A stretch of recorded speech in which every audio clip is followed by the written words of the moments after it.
Hai, selamat datang kembali di Kedai Temu Ramah Kopi, tempat di mana kita bisa mengulik pengalaman-pengalaman orang.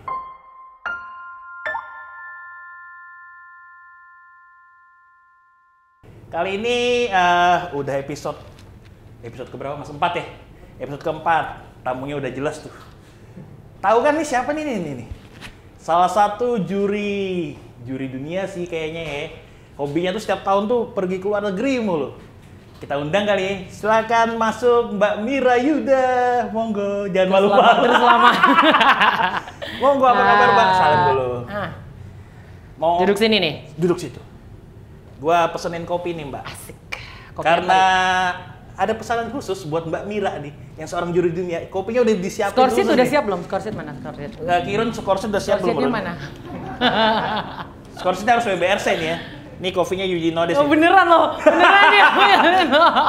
Nih kopinya Yudi Nodes nih ya. Thank you buat Long Road yang udah nyediain. Yoi, mantap. Terima kasih sponsor lewat-lewat ya. Nanti ada di bawah sini logonya. Apa kabar Mbak Mira? Baik dong Ri, apa kabar juga? Baik. Terima kasih ya. Apaan? Buat pink jari. Gila, akhirnya gue dapet. Dibahas dong. Buat biar yang lain juga kayak gue mana, bagian gue mana gitu. Kayaknya jarinya tuh cuma untuk orang-orang tertentu deh Mbak. Soalnya belum dijual. Berarti gue spesial ya? Wah spesial dong, minta. Ancam. Mbak, berangkat ke Milan gak sih? Gue enggak nih kali ini. Serius? Sedih deh. Kenapa? Ya karena kan waktunya udah mepet banget nih September. Terus maksudnya ya di kantor juga kita lagi banyak fokus recovery lah, ya kan. Jadi kayaknya untuk pergi belum deh saat ini. Gitu terus gue ngebayangin kayak gue harus ke Milan terus karantina 10 hari di dalam hotel, gue ngapain, balik sini gue karantina lagi 14 hari. Enggak deh, repot ya. Serius Mbak? Repot ya. Enggak deh gue. WCE tanpa seorang Mira Yuda itu apa artinya dong? Gila. Tolong dong. Bapak pikir saya apa? Timekeeper ya? Kalau nggak ada timekeeper nggak ada kompetisi. Setahu gue nih Mbak ya, peserta yang lu juriin nih pasti menang ya juara kan dunia. Gila, gue Joyon lu juriin. Ya. 2018 Agar Jeska lu juriin nggak?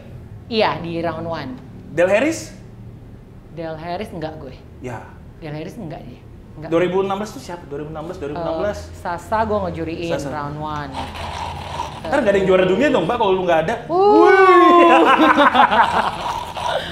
Gila, nanti gue bisa ngeramal deh. Kita taruhan lagi. Buka nggak? Apa bursa buka nggak? Tanya Barel. Oh Barel, oke baik.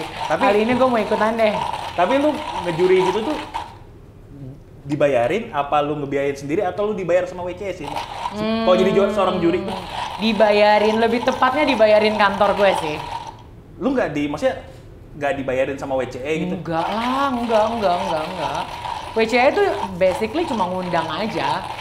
Ngundang juri-juri yang udah tersertifikasi gitu. Tapi biaya tuh biaya sendiri gitu. Gue beruntung karena perusahaan gue support gue, ya udah gitu.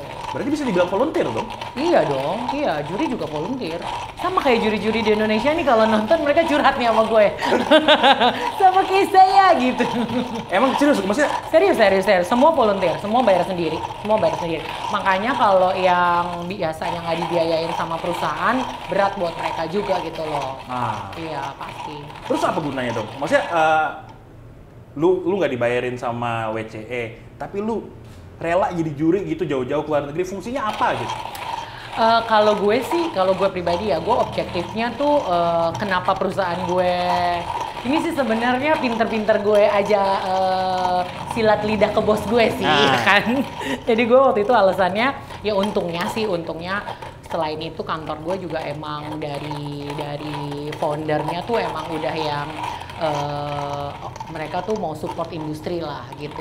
Jadi gue beruntung banget ada di perusahaan itu karena waktu gue propose kayak bos saya lulus WBC judge nih, boleh nggak ngejuri gitu. Terus ya dia sempat nanya kayak kenapa kita harus bayarin kamu gitu kan.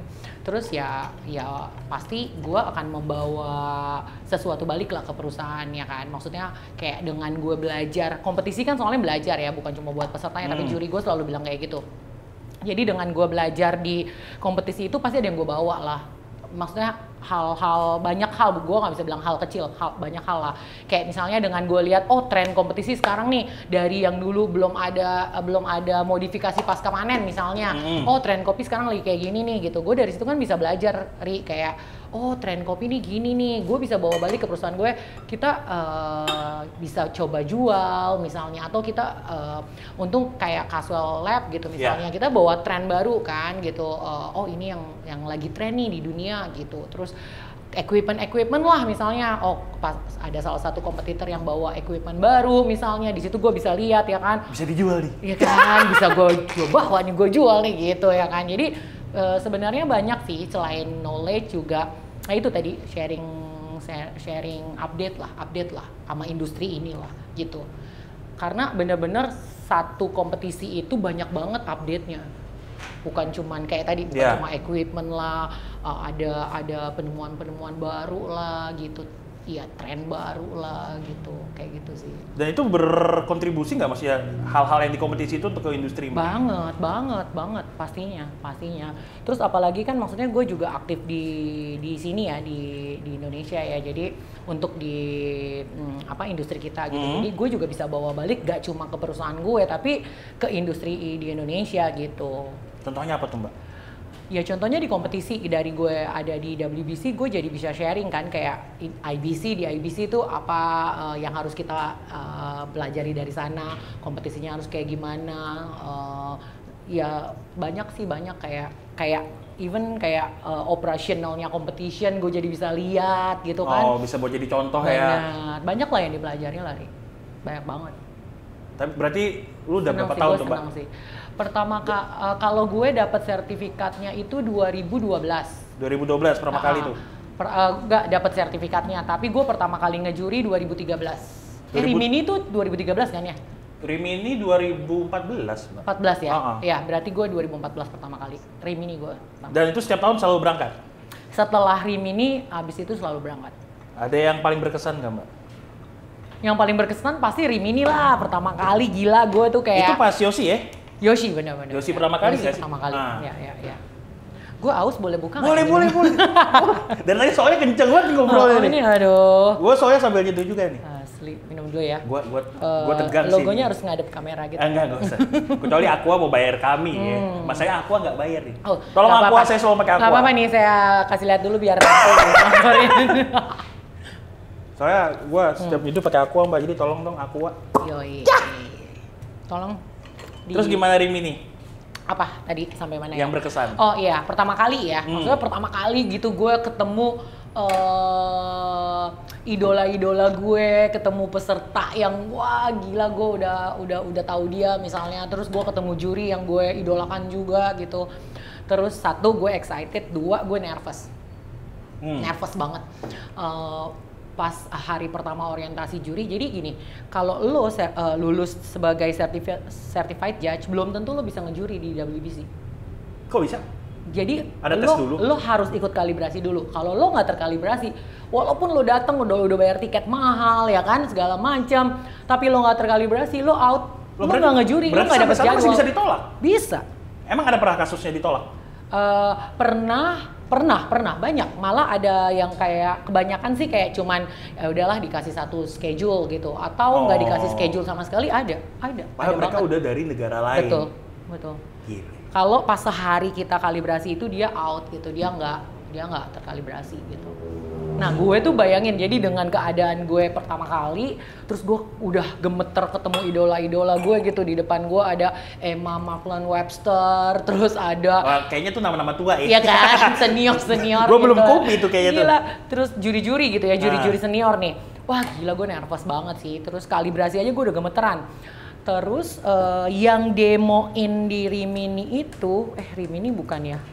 Gue lupa champion siapa, Sasa deh. Sasa 2015. Bukan, si Pitlikata tuh menang 2000 berapa? 13. Nah, lu bayangin barista demo gue Pitlikata, lu gemeter nggak? Barista demo tuh juara dunia. Barista demonya juara dunia. Gue yang kayak, ini baru kalibrasi, gila gimana gue nggak gemeter ya kan? For you judges, enjoy. Thank you, dicium dulu nggak nih? Boleh. Karena kan protokol pertama kan aroma dulu tuh. Nah, ya kan. Habis itu diaduk 3 kali kan. Iya, ini aduk ya. Pokoknya di panggung harus ada nilai dulu ya, ntar di belakang bisa dihapus kan. Gue kasih dulu ya. Gue hafal banget. Cakep sih kopinya. Thank you Rel ya, udah ngasih kopi. Mbak jangan mendosa dong Mbak. Nggak boleh nambah ya. Kalau nambah ntar kita tanya Mas Yudi sih. Terus sampai Fitri kata. Nah terus maksudnya kalibrasi aja gue udah nervous banget gitu. Terus abis itu besokan malam tuh udah nunggu ya ampun gue kok belum dapet schedule setelah kita pulang. Kita tungguin schedule nih besok ngejuri dapat berapa jadwal kita gitu kan. Gue udah kayak wah sampai malam kan abis kalibrasi tuh biasanya kita judge dinner gitu kan. Dinner tuh hai gue yang kayak udah si ini kayak orang norak banget gitu loh. Kayak wah gue ngerasain itu pas kemarin. Iya kan kayak wah nggak tahu lagi gitu. Terus kebetulan teman-teman Asia juga welcome banget, teman-teman orang Korea, Singapura gitu. Wah, jadi kita udah langsung segeng gitu. Terus surprisingly justru juga yang welcome gue banget teman-teman juri yang dari Latin. Gitu. Amerika Latin gitu. Mungkin dikira gue orang sana kali ya gitu. Muka Mbak dengan kulit yang agak-agak gelap. Muka Mbak kan Indo banget nih. Latin dari mana? Dengan nama gue Mira ya kan gitu. Jadi mirip-mirip Maria lah ya. Terus ya udah akhirnya abis dinner tuh kita belum dapet jadwal sampai malam gitu. Jadi tolong ya juri-juri Indonesia yang kalau nyalahin gue ngasih schedule tengah malam bukan cuma gue ya kan. Gue peserta. Di WBC juga sama. Gue peserta, gue nggak tahu apa-apa. Gue cuma tahu main aja. Terus gitu. Nah terus sampai malam gue nggak dapet jadwal, sampai gue WhatsApp Henry. Jadi Henry tuh waktu itu kalau nggak salah dia tahun kedua. Dia udah sebelumnya. Dia udah sebelumnya di Melbourne. Jadi gue bentar gue WhatsApp Henry, lo udah dapet jadwal belum? Karena saking gue tuh kayak nih gue nggak lolos kali ya gitu. Ya, nih gue jauh-jauh ke Itali nih. Iya kan? Terus gue kayak nih gue kayak nggak lolos nih gitu. Lu udah. Terus dia jawab, ya emang belum. Alhamdulillah masih ada harapan gitu. Asli gue sepanik itu. Terus kayak tiba-tiba jam berapa dapet jadwal. Besokan ngejuri 4 peserta. Wah, gue langsung kayak itu hitungannya banyak dong untuk juri baru ya?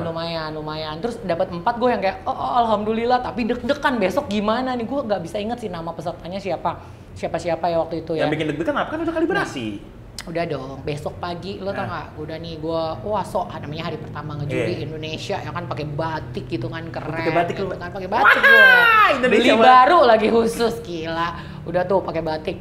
Pas dateng pagi ngisi form gitu, lo tau gak, gue muntah karena? Nervous, gue sakit perut, gue muntah, itu gue bolak-balik toilet. Jadi yang gugup tuh bukan cuma peserta ya, juri juga gugup. Parah gue nervousnya sumpah. Itu gue kayak wah sampai lo tau Sonja kan juri itu dia tahu, maksudnya ngelihat gue nih, dia sampai datang ke gue, dia ngomong kayak it's okay Mira gitu, semua orang ngerasain kayak lo gitu, tenang gitu. Gue ingat banget tuh momen itu di backstage. Terus karena gue udah mau maju nih, gue lupa siapa pesertanya, asli itu gue kayak wah udah gemeter banget. Emang yang bikin gugup tuh apa sih? Beban yang apa yang dibawa? Beban, gue takut aja. Gue kayak, gue tuh ya, yang paling gue takutin gue tuh orangnya kalau kata orang Sunda seredek, tau gak sih? Seredekan gitu, apa ya? Gue orang Kalimantan gak tahu. Aduh, apa ya bahasa? Jadi itu ceroboh. Jadi gue tuh suka kayak, ya nyokap gue tuh suka kayak bilang, aduh ini anak gitu, minum aja gue kayak suka netes di baju gitu loh. Terus kayak jalan tuh gue nyenggol gitu. Itu satu hal pertama gue takut gue lakuin itu di stage. Apalagi ini hal yang pertama kali. Nah, mampus gak lo kalau tiba-tiba gue lagi ngejuri prang gitu kan. Pernah kejadian sih di sini. Untungnya bukan gue yang nyenggol. Untungnya bukan gue. Gue nggak tahu apa-apa. Iya kan? Lo inget gak di Gue nggak tahu apa. Mungkin Mas Yudis. Nih kalau pesertanya nonton gue tuh gitu. Mungkin Mas Yudis tahu kan, Mas Yudis wanitianya waktu itu. Gue ngelihat ke kamera, gue agak kaget. Gue kira siapa, nggak tahu gue ya, rambut pendek. Iya, terus kayak gue takut banget, asli gue takut kayak gue nggak ngikutin protokol, terus atau nggak apa gitu. Itu sih kayak itu pengalaman tuh buat gue kayak nggak pernah gue lupain gitu, inget banget. Udah itu satu, terus di Rimini juga gue belajar gimana debriefing peserta. Oh, yang ini ya, yang setelah selesai acara, peserta bisa mempertanyakan kenapa dia dapat nilai itu. Betul. Wah, gila, itu gue pertama kali ngerasain. Itu gugup juga? Wah, parah. Awalnya gue sok pede gitu, gitu kan, duduk. gue dihabisin sama satu peserta. Asli gue. Orang mana tuh, Mbak? Negara mana tuh? Banyak yang ngeyelan juga ya? Eropa sebentar. Gue inget mukanya sebentar ya. Gue lihat contekannya dulu nggak? Gue cari dulu nggak? Gue cari. Ya pokoknya itulah ya. Dia masalahnya coachnya dia juri juga. Yang tahun itu dia memutuskan gak ngejuri. Nah, gue nggak tahu dia siapa awalnya gitu. Dia kayak, gue kan pertama kali ya. Gue pokoknya di briefing kayak lo nggak boleh coaching, lo nggak boleh, nggak boleh. Pokoknya kan cuma ngasih tahu alasan kan? Benar, nggak ngasih tahu ya kenapa berdasarkan apa yang ada di score sheet dan apa yang performan dia gitu loh. Terus ya udah, wah itu kayak, wah gila itu bener-bener kayak kenceng banget tuh uratnya bener-bener neken gue kayak anjir, gue gak tau lagi nih mau jawab apa, mati gue gitu. Untungnya ada, jadi kayak kalau kita lagi debriefing tuh ada supervisornya, ada satu rep yang keliling gitu loh kayak are you okay gitu-gitu. Terus menengahi lah ya. Gitu, udah dia datang. Terus kayak gue pikir kayak abis itu bakalan udah smooth gitu. Nggak taunya nggak segampang itu gitu. Masih berdebat juga gitu. Wah gila sih, dari situ gue kayak ternyata nggak mudah ya jadi juri. Tapi itu bikin lu nggak kapok kan jadi juri kan? Enggak sih, jadinya gue kayak jadi pengen belajar lebih aja gitu. Terus kayak emang gue harus hatam banget rule and regulation supaya gue bisa menjawab itu based on rules and regulation gitu. Kayak gitu sih. Tadi kan lu bilang kayak, wah gue sampai sana ketemu orang-orang yang gue lihat di Instagram nih yang idola-idola. Berarti lu udah dari lama dong Mbak memantau kompetisi kopi ini? Lumayan. Dari kapan tuh Mbak? Lumayan. Jadi dari kapan lu mulai? Dulu mungkin nggak terlalu Instagram ya, Facebook. Facebook. Dulu tuh apa ya? Pet enggak ya? Pet enggak. Orang Facebook sana nggak terlalu, orang sana Facebook kebanyakan ya. Jadi gue tuh awal mulanya 2008. Gue SMA kelas 2. Allah. Saya sudah jualan kopi, Bapak. Saya masih, wah kayaknya saya masuk jurusan IPS nih. Aduh, jangan nanya umur gue ya. Nah, ini udah gue mudah-mudahin nih. Terus. Nah, jadi 2008 tuh gue bilang kayak titik balik gue gitu lah di kopi. Gue tuh kerja di kopi nih, lu jangan bilang lo SMP nih, jangan bilang lo SD. 2008 gue SMA, Mbak, SMA. Oke, baik. Gue kerja di kopi itu 2004, Ri, pertama kali. SMP kan? SD kelas 6. SMP 7, 6, SD kelas 6. Sekarang bener sial. Gue masih main sepeda tuh. Gue masih main layangan. Gue udah ganti-ganti pacar ya. Itu sudah kerja di kopi nih, ya Allah. Ya kan, coba lu bayangin. Jadi umurnya berapa berarti sih? Lanjut. 21 lah. Ya jadi 2004 tuh gue kerja di kopi.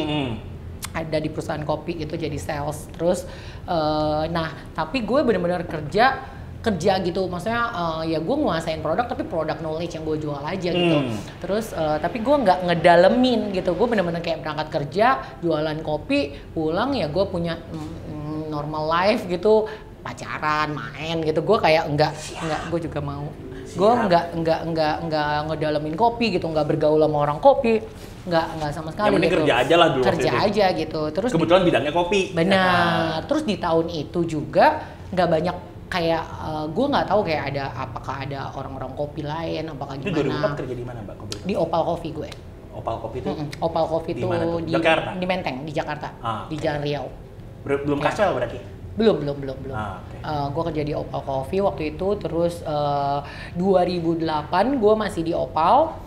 Itu nah di 2008 itu tuh kita orang kopi mulai ngumpul-ngumpul. Kita sering ngumpul gitu loh. Siapa aja tuh nama-nama tuanya kalau boleh tahu tuh? Nama tua ya. Iya, nama tua. Iya, boleh sebutin bebas. Adita Prajuka. Tua juga tuh. Sekarang udah punya sekolah iya tuh. Kan, Irfan Helmi, coba tuh ya kan. Anomali berarti. Maaf ya, gue waktu itu masih paling muda nggak ya? Enggak. Berarti mereka udah 40 ke atas sih. Jangan sebut umur. Terus. Jadi Irfan, Adi gitu, terus bos bos gue di Caswell, Peter Slack, terus Bu Tuti Muhtar waktu itu masih Pak di Peter Caswell. tuh udah lama berarti ya Udah lama. Terus udah gitu banyak lah teman-teman yang lain gitu. Kita tuh waktu itu ngumpul, terus suka kayak bikin cupping gantian, misalnya saat itu di Caswell, nanti bulan Itu depan. janjiannya gimana Mbak? Dengan belum sosial media seperti sekarang ya? Dulu tuh BBM, BlackBerry Messenger, ya kan? Broadcast ya kan, gitu. Terus di 2008 itu juga SCI baru dibikin, jadi SCI itu baru 2008. Jadi proyeknya Amarta waktu itu di USAID gitu. Jadi waktu itu ada Resi kan sekretariat. Resi sering kayak BBM kita, besok nih kita mau cupping jadwal besok di Anomali gitu. Terus juga ya.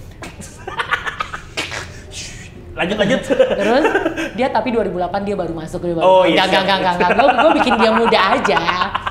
Terus abis itu di mana lagi? Oh di Latasa paling sering, Latasa yang di Electronic City. Pak Heri tuh yang paling sering. Udah di tempat gua aja gitu. Yaudah kita. Dulu masih sedikit ya orangnya. Lumayan sih ya, sedikit sih kalau dibandingin sekarang ya gitu. Jadi kita tuh deket ngumpul gitu. Nah pas saat itu tuh SCI kedatangan tamu. Kan waktu itu juga banyak yang dari Amartanya, yang bule-bulenya lah gitu. Terus mereka sering kontakkan sama luar gitu, misalnya ada kegiatan apa. 2008 itu ada Barista Guild Amerika. Ini visit Sumatera. Jadi mereka apa sih sebutannya kalau penelitian, research. Kalau lo bareng-bareng pergi piknik lagi kesel. Studi banding. Kalau piknik kayaknya kejauhan di Sumatera ya. Mending ke Panama. Ya, jadi mereka tuh farm visit ke Sumatera gitulah gitu. Jadi si Barista Guild gitu datang. Nah, mereka datang. Itu kalian nemenin? Enggak, jadi mereka ke Sumatera, abis itu mereka mampir ke Jakarta nih. Terus kita diundang lah sama Amarta waktu itu dinner di Hotel Hilton, sekarang Sultan Hilton ya, dinner gitu sama mereka semua nih. Sumpah ya, gue nggak tahu dia siapa sih. Gue kayak ini orang siapa sih gitu kan. Sementara Adi yang udah tahu tuh kayak wah ini mungkin ini si ini Mir, ini si ini gitu. Ini tuh dari Sweet Maria, ini tuh dari Stumptown gitu.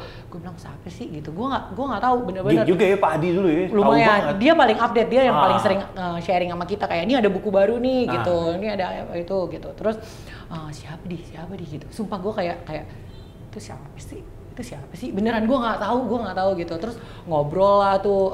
Resa waktu itu lagi pacaran, lagi PDKT. Masih pacaran ikut ya kan. Terus ngobrol gitu.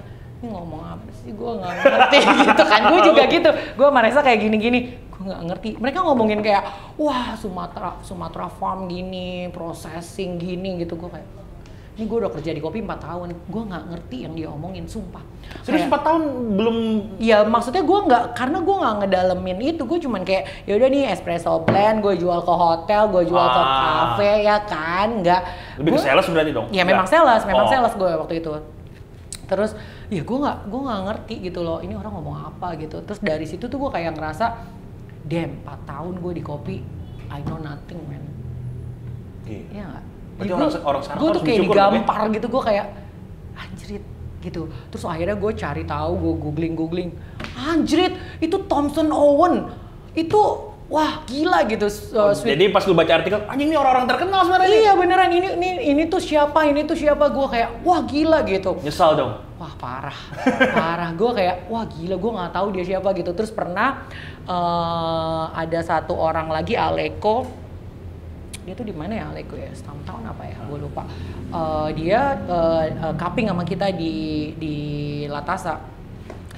Terus mungkin kalau sekarang gue udah kayak foto ya kan, foto sama dia. Gue nggak tahu gitu, gue kayak udah ngobrol ngomongin kopi, udah mulai ngomongin kopi nih ceritanya. Udah anak kopi nih. Udah ya kan, udah ngerti, tapi gue tetap nggak tahu dia siapa. Udah pokoknya bener-bener itu tuh kayak titik balik gue. bukan cuma orangnya gue nggak tahu, tapi gue bener-bener kayak gue ada di industri ini udah 4 tahun tapi gue nggak tahu apa-apa ya. Lu nggak tahu orangnya, lu nggak tahu bahas mereka apaan ya. gitu. Terus ini ngomongin terus 2000 dimulai 2008 tuh ya, 2009 mulai ada teman-teman lain gitu dari luar kota gitu. Terus lu masuk Caswell-nya kapan? Gue masuk Caswell 2009. Oke. 2009. Terus gue terus 2009 tuh udah mulai kayak 2008 tuh ada siapa teman-teman yang lain ngomongin equipment ini brand itu, gue yang kayak apaan sih gitu, sumpah gila.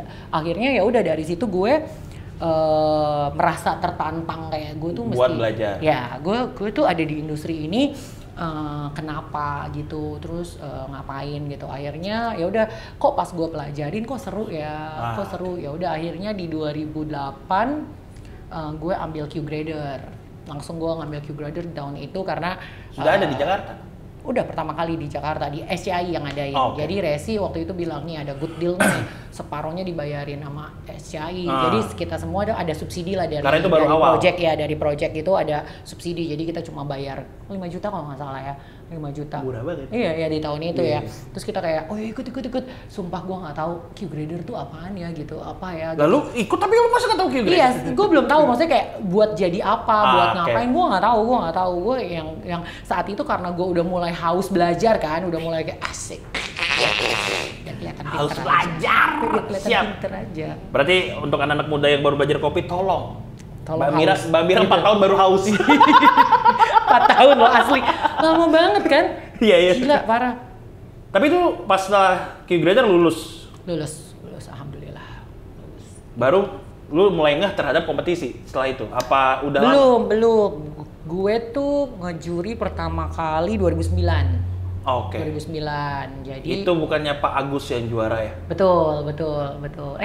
Iya betul Pak Agus Prestasi kan? Benar. Jadi gue waktu itu diminta sama Bu Tuti, udah Mir ngejuri aja bantuin gitu kan, kamu juga udah Q-Grader, bisa lah nanti jadi gue tuh dulu tuh suka ikut-ikutin dia gitu.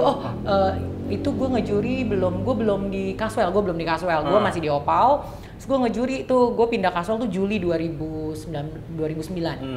Kompetisinya sebelum itu. Terus gue Bu Tuti bilang udah Mir ngejuri aja, belajar gampang, nanti diajarin kok gitu kan. Ya udah akhirnya gue ikutan tuh. Alhamdulillah gue juga kayak kaget sih. Gue ngejuri sampai final. Sampai yang satu panel final gitu. Jadi isinya tuh ada, mau gue sebutin nggak nama-namanya? Boleh. Di sini nggak ada sensor, slow. Jadi ada sekarang dia tuh di Singapura kita bilangnya the godfather of coffee industry. Victor Ma. Oke. Jadi dia sering terdengar itu. Yang kan gue kayak wah gila deg-degan. Itu head judge? Enggak, juri satu panel. Oh, sorry. Head judge-nya itu Rose Bright waktu itu. Udah ada rap dulu ya? Dulu nggak pakai rap, dulu cuman harus head judge-nya itu certified WBC judge gitu. Wah gue yang kayak, terus ada Ibrahim Ahmad dari Singapura, itu juga kayak udah veteran di kopi lah gitu, deg-degan banget gitu. Terus yang bikin gue tertarik itu waktu itu kan gue ngejuri sampai final, gue suka banget gitu kan. Terus ditambah banyak banget kayak komplain ke omongan gitu yang datang ke gue kayak tuh siapa sih tuh anak kecil ya kan tuh tahun itu. Anak kecil sekarang udah punya anak kayaknya. Tapi itu 2009, lo SMA kan? Iya SMA gua, Mbak. 2009 tuh umur gue berapa ya? Jangan sebut. Jangan sebut. Ntar orang ngira lagi umur sekarang berapa. 2021 loh sekarang loh. 2021 loh sekarang. Jangan. Terus gitu siapa sih tuh? Wah anak baru nih ngejuri di final apalah gitu lah. Kan gue dipilih ya kan gitu. Nah dari situ gue kayak merasa seharusnya sih dia nggak boleh dendam juga ya, tapi gue kayak ngerasa kayak lebih tertantang. Gue kenapa mereka meragukan gue? Hey jangan meragukan sekarang.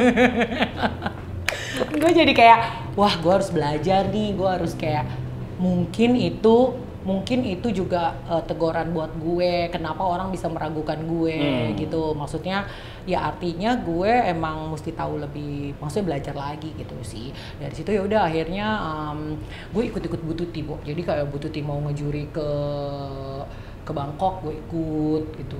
Terus mau ngejuri ke Singapura gue ikut, ngentel. Dari situ lu mulai terhadap kompetisi dunia gitu. Ya Asia lah gitu. Jadi gue belum ngejuri tapi gue ikut.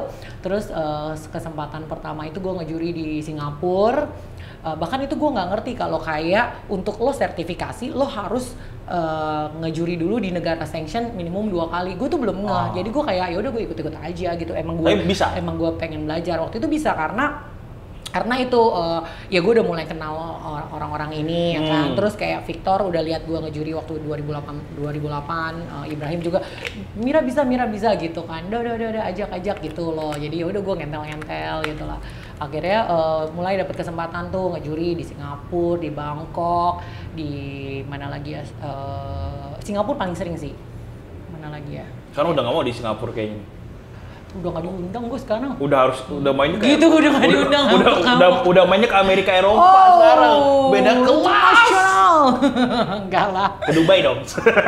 Pernah diundang gue. Iya gitu enggak. Mahal kali. Terus. Ya udah, jadi kayak gitu. Dari situ kayak ya udah gue akhirnya ngejuri terus gue waktu itu tadinya mau sertifikasi 2010. 2010 benar. Tapi kan dari dulu tuh sertifikasi selalu yang jauh-jauh, yang biayanya mahal-mahal lah gitu. Maksudnya gue nggak enak juga lah, kayak bos bayarin dong bos gitu mulu kan gue nggak enak ya. Jadi gue kayak tar dulu deh. Tapi 2011 waktu itu ada di Singapura kalau nggak salah. Tapi gue lagi hamil, jadi gue kayak ya udahlah gue fokus. Emang nikah tahun berapa? 2010. Oh iya. 2010. Habis jadi juri langsung nikah. Ya kan? Enggak. Mas Reza ngeri juga. Langsung sama dia, wah ini ntar kelayapan gue kawinin lu gitu.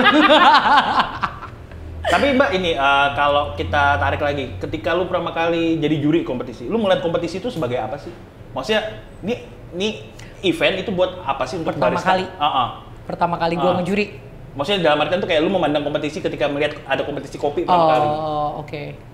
Dari mata gue atau dari mata? Dari mata lu dong. Maksud dari mata orang lain. Kan saya ngundang Mira Yuda nih. Oh iya. Bukan Adita Rupraceka. Baik. Gue udah mulai nervous nih, keringetan nih. Pertanyaannya tekanan banget gitu loh. Kan gua ramah, Mbak. Baik. Monggo. Jadi kalau gue sih sampai sekarang itu selalu gue ngomong kayak kalau lagi sharing atau lagi kalibrasi juri gitu, gue selalu ngomong kayak buat gue kompetisi itu adalah tempat untuk belajar, udah pasti tempat untuk belajar. Soalnya gini, bukan cuma untuk peserta ya, tapi juga buat juri. Bukan berarti jadi juri itu lu udah tahu segalanya.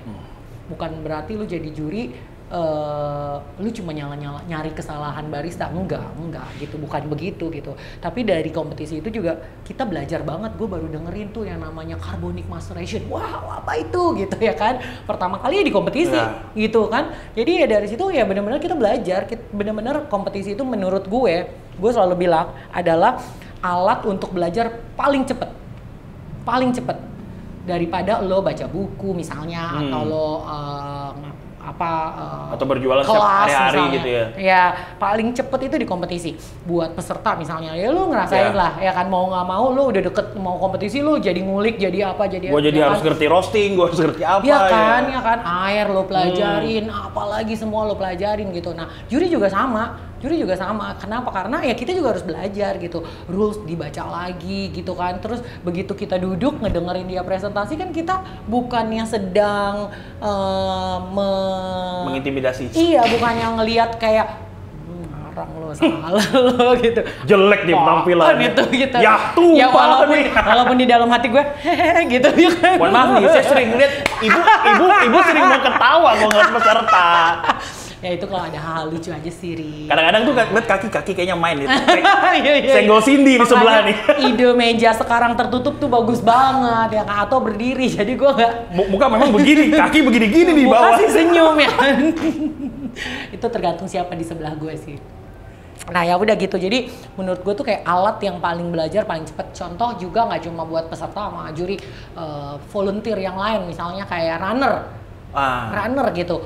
Lu jadi runner, lu mau kompetisi, menurut gue nih kalau lu mau kompetisi, lu jadi runner tuh kayak wah itu hal membanggakan yang harusnya hal yang harusnya lu banggain gitu. Runner ini Bagian apa sih? Iya, maksudnya ya runner misalnya lo ngangkatin gelas di stage, bantuin volunteer inilah ya. Iya, bantuin peserta lah gitu-gitu. Terus atau enggak lo ada simple kayak lu cuma ada di registrasi tapi lu jadi lihat kompetisi dari deket. Terus atau misalnya bagian masukin score sheet. Ini bukan karena buat mencari volunteer gampang kan ke depannya nanti. Tidak. Tolong dicamkan. Semua aja. Lo boleh tanya, maksudnya kayak sama semua yang pernah jadi volunteer, gue yakin banget mereka pasti senang sih. Makanya kenapa, Yudis kita setiap buka pendaftaran volunteer, berapa menit Yudis? Dapat kaos. We are heroes. Ya gue ngerasain sih waktu gue bantu teman gue Andi bantuin pacarnya yang sekarang istrinya. Itu Ri mau nggak jadi helper? Gitu. Gue baru sadar. Gue jadi helper waktu itu 2017. Gue cuma bantu-bantu angkat barang. Kenapa? Itu gue dapat ini sih, maksudnya dapat insight banyak sih. Ya apalagi di volunteer kan yang langsung setiap hari gitu. Benar. Daftar aja di volunteer. Tanya Bapak Yudis. Bapak Yudis sebagai ketua panitia aja ya kan mempelajari langsung secara langsung industri kopi. Betul Bapak? Benar. Maksud gue ya itu tuh benar-benar kayak itu playground ya, playground lo bisa main, lo ketemu temen, lo seru-seruan, ketawa ketiwi, tapi lo banyak ilmu yang lo pelajarin. Banyak banget gitu kalau lo emang, maksud gue kalau orang tersebut benar-benar menghargai dia ada di situ gitu kayak apalagi dia bisa into ke sana ya.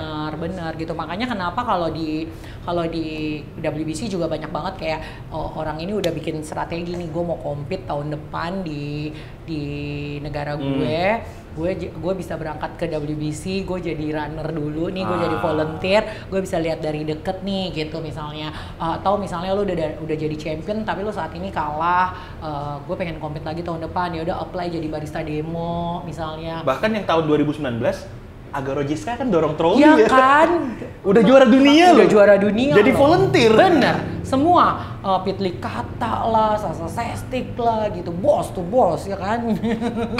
Anak buah banyak. Oh ya kan. Masih dia gitu. Jadi kayak ya menurut gue sih kompetisi itu penting sih untuk belajar sih, Ri.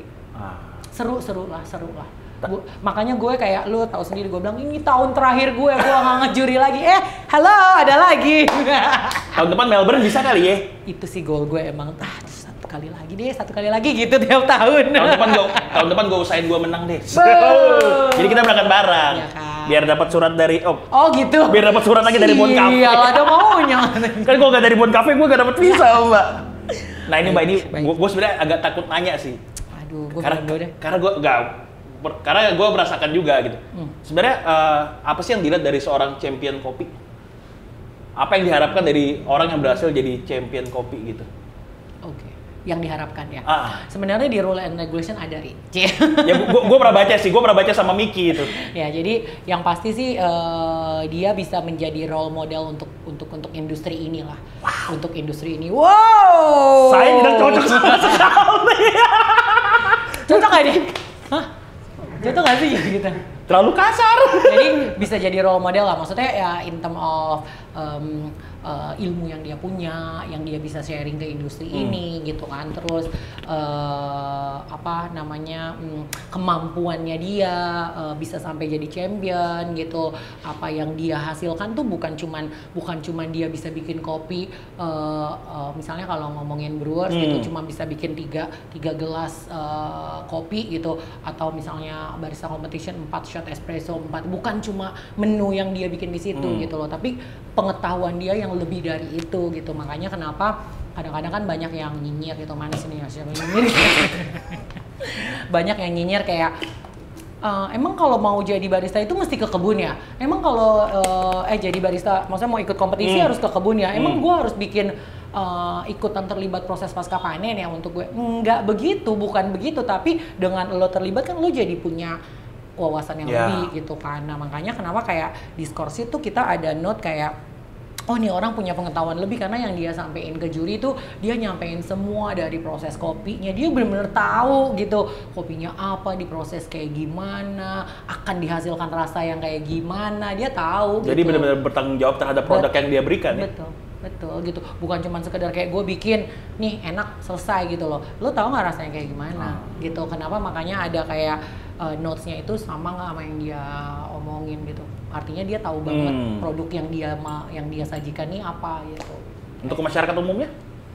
Ya pastinya itu tadi pengetahuan yang bisa dia berikan gitu loh. Maksudnya dengan dia seorang champion, contoh misalnya gimana kita kasih contoh misalnya Miki gitu ya. Miki sekarang ke kebun, dia proses pasca panen gitu. Tatoan, oh enggak ya?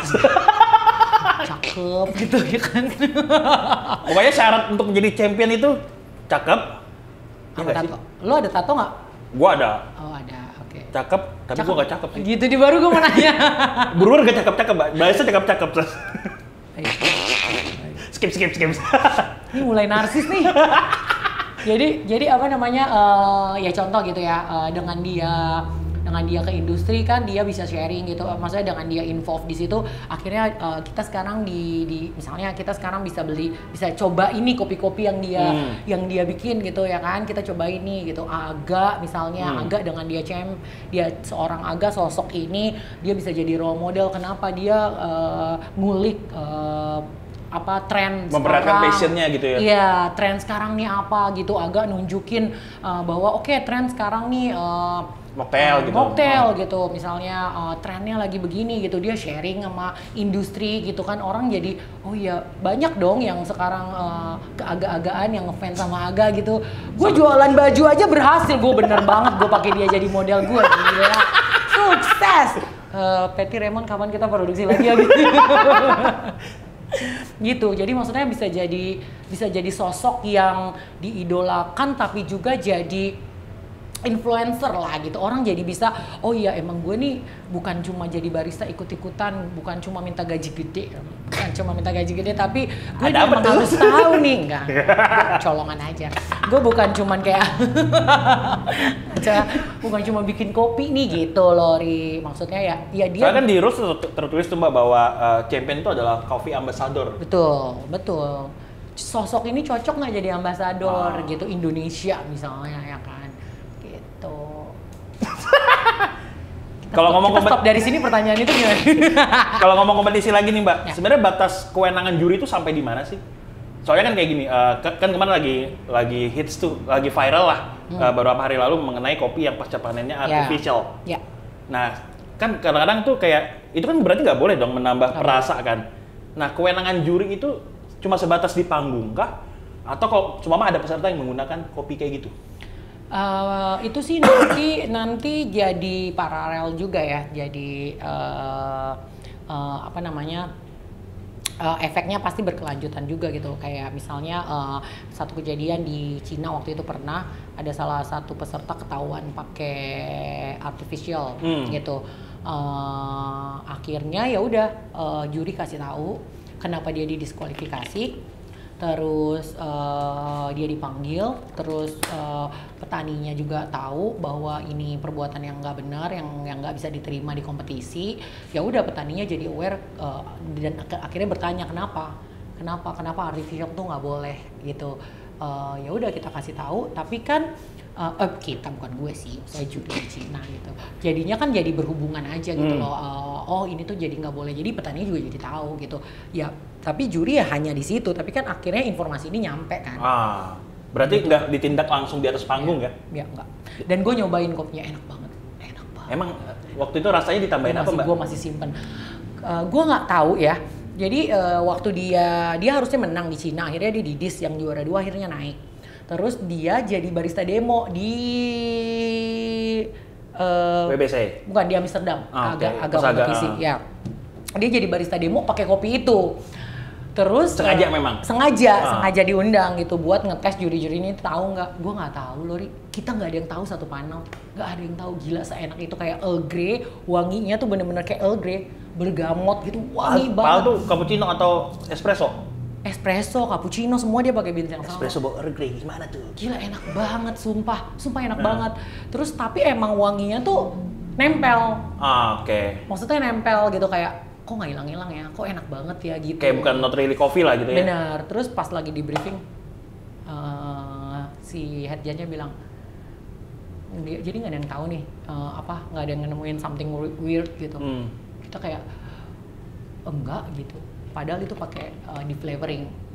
Gue nggak tahu gimana prosesnya. Terus gue dibawain kopinya, gue dikasih kopinya tuh 200 gram sama si pesertanya, bawa pulang, gue simpen.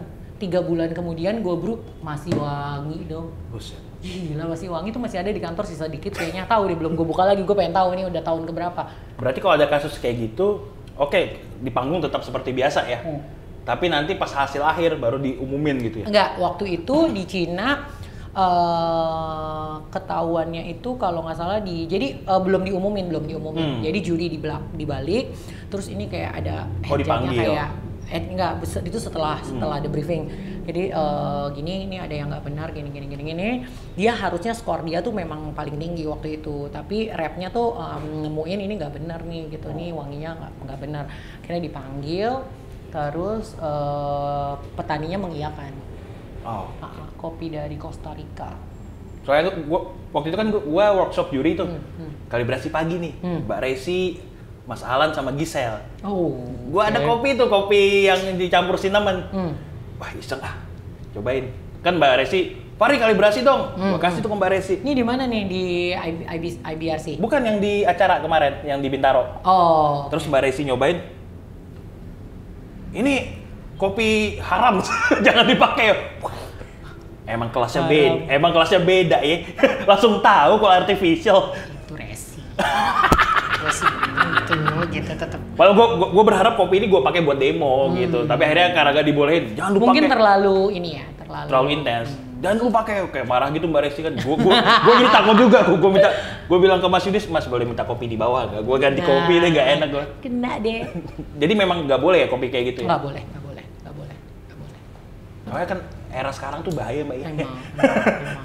Makanya itu tantangannya juri sih, maksudnya mau nggak mau kita emang terus belajar. Tapi alhamdulillahnya sudah ada kasus sebelumnya buat jadi pembelajaran gitu kan. Benar gitu.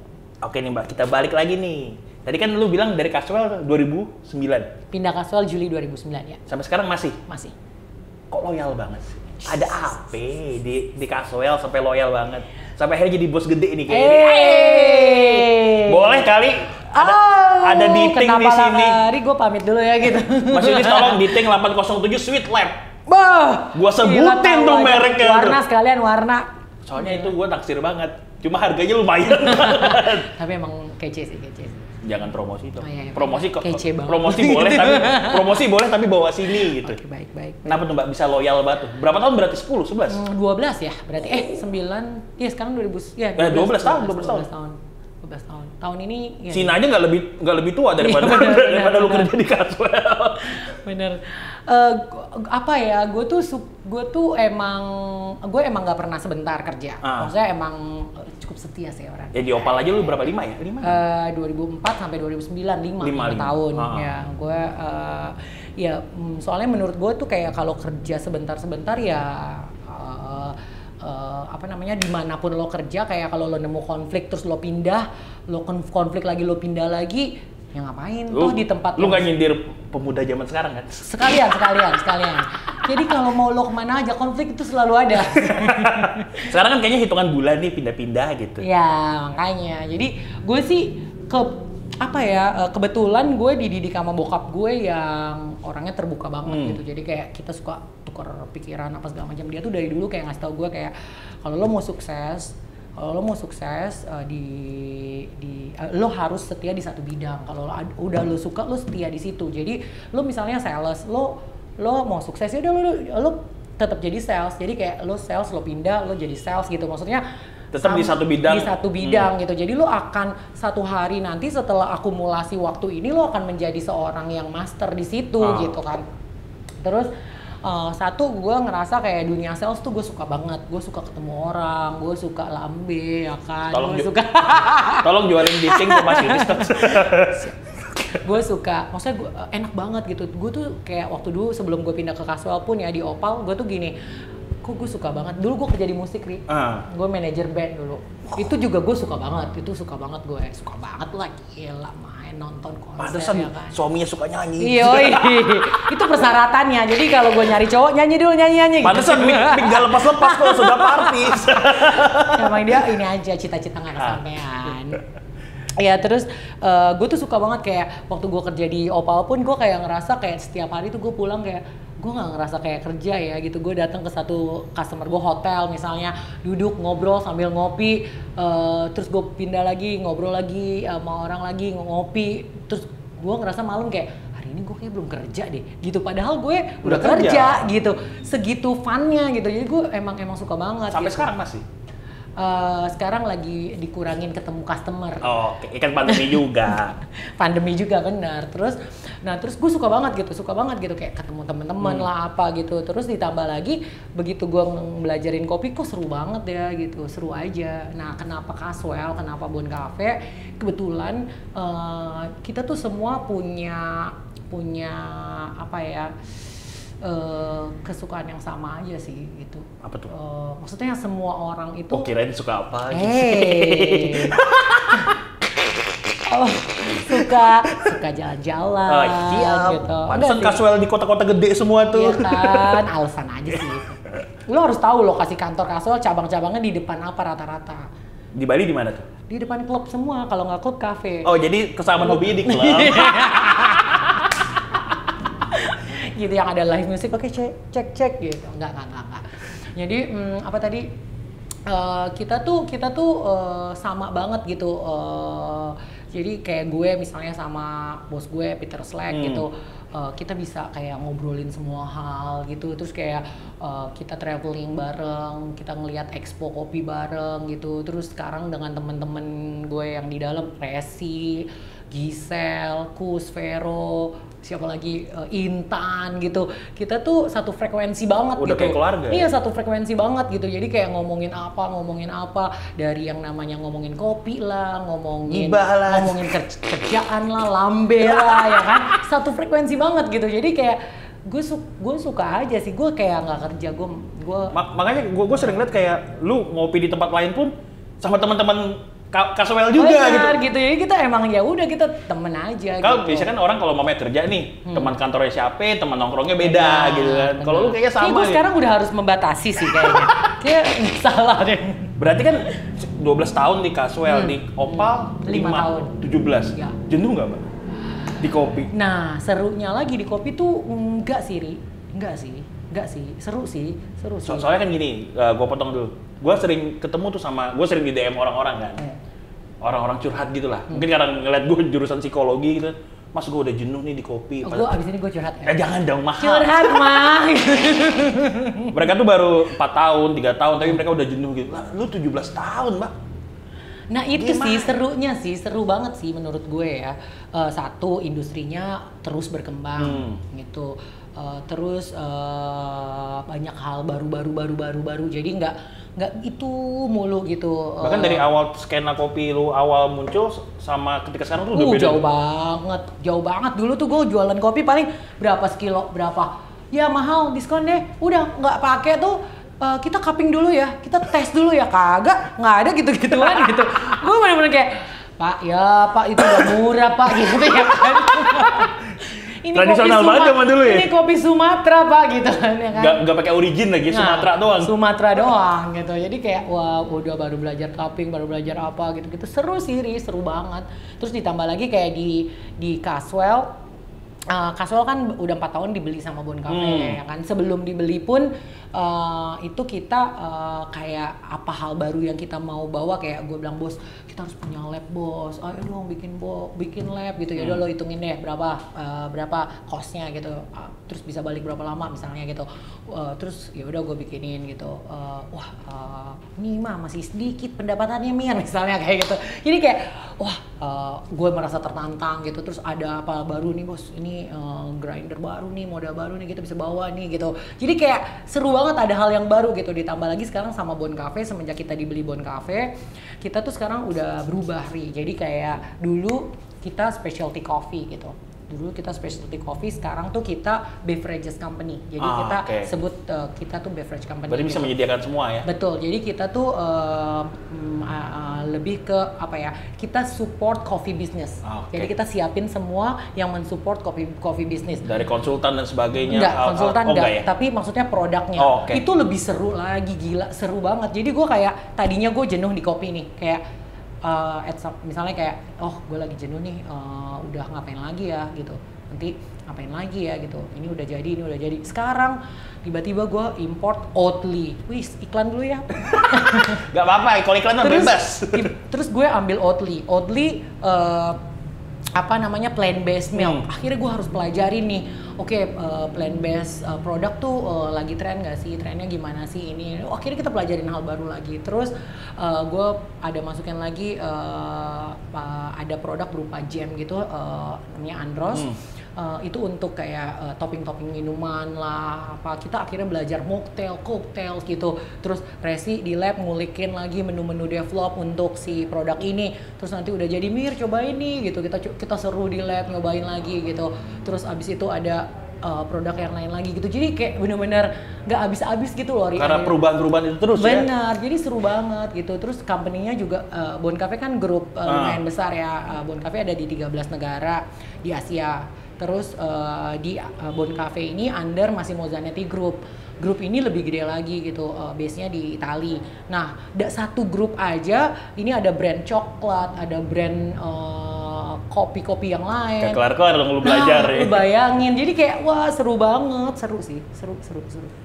Mbak, karena Kirun sudah mulai marah-marah nih. Oke, baik, waktu Kirun. mau habis. Baik. Pertanyaan terakhir nih, Mbak. Pipis tadi. Pertanyaan terakhir nih. Boleh. Pertanyaan terakhir. Menurut lu perkopian Indonesia tahun-tahun mendatang akan gimana? Dilihat dari yang tren sekarang sampai berapa 5 tahun, 10 tahun lagi, itu akan apa yang terjadi? Waduh, gila lu kayak nanya gue. Lu kan cenayang, Mbak. Serem ya, agak serem ya. Iya. Serem ya. Gue harus terawang-terawang gitu ya. Apa yang terjadi gue nggak tahu sih sejujurnya ya, apalagi dengan keadaan kopi sekarang harganya naik signifikan. Asyik curhat.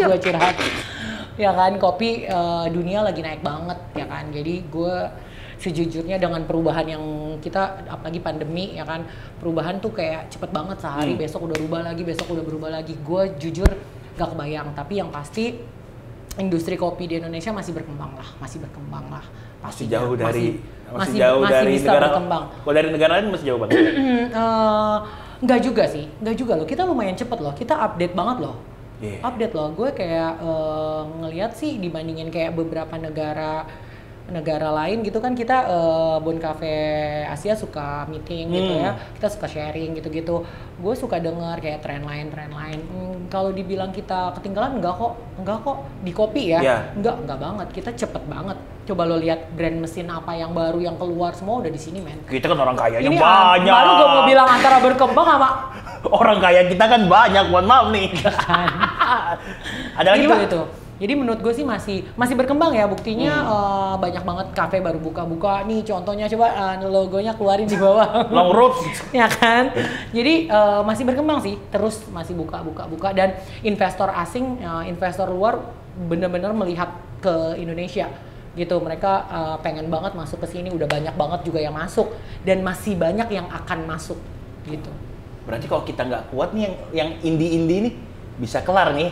Iya, enggak juga. Justru harusnya semakin seru kompetisinya. Jadi pasarnya juga lebih besar gitu sih. Oke. Terima kasih banyak Mbak Mira. Udah sejam ya? Oh, udah sejam ya. Jadi gue selamat dari pertanyaan yang Instagram ya. Iya. Alhamdulillah. Udah gue tanyain juga tadi. Oh gitu. Oke, baik. Oke. And this is my time.